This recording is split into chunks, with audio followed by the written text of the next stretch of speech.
শিবসাগরের নামতির লাটুম গ্রামে খাঁচাবন্দি চিতাবাঘ। দীর্ঘদিন থেকে চিতাবাঘটি ওই গ্রামে আতঙ্কের সৃষ্টি করেছিল। চিতাবাঘের আক্রমণে গুরুতর আহত হয়েছিলেন 3 জন। এছাড়াও গ্রামের বেশ কিছু গবাদি পশু হত্যা করে চিতাবাঘটি খাঁচাবন্দি হওয়ায় স্বস্তির নিঃশ্বাস ফেললেন গ্রামবাসীরা। সকালে চিতাবাঘ দেখতে ভিড় জমায় এলাকাবাসী।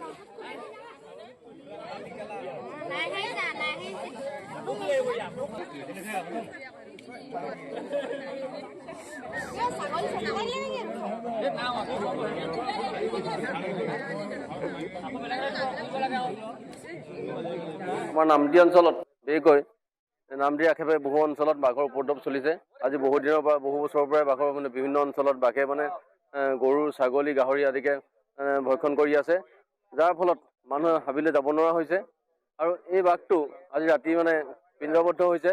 আৰু ইয়াৰ আগতেই 3 দিনকৈ ৰাস্তাত ৰাজপথত বাঘে মানুহক আক্ৰমণ কৰিছে, চলন্ত বাইকৰ ওপৰত জঁপিয়াই পৰিছে।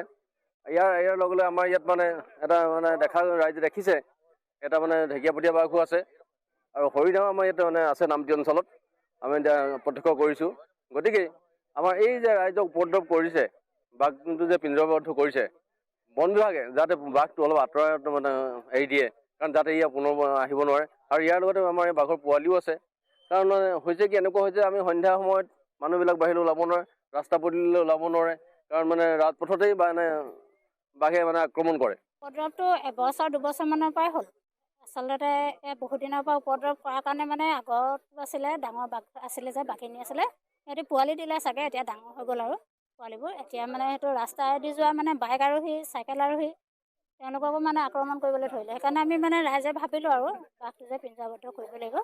সেইটো কাৰণে আমি ভাবি গুণি ৰাইজৰ চহী লৈ পেলাই, গাঁওবুঢ়াৰ চহী লৈ আমি ফৰেষ্ট ডিপাৰ্টমেণ্টক দিলোঁ। ফৰেষ্টে আমাৰ কাৰণে পিঞ্জৰাটো দি দিলে আৰু মুকলি কৰি।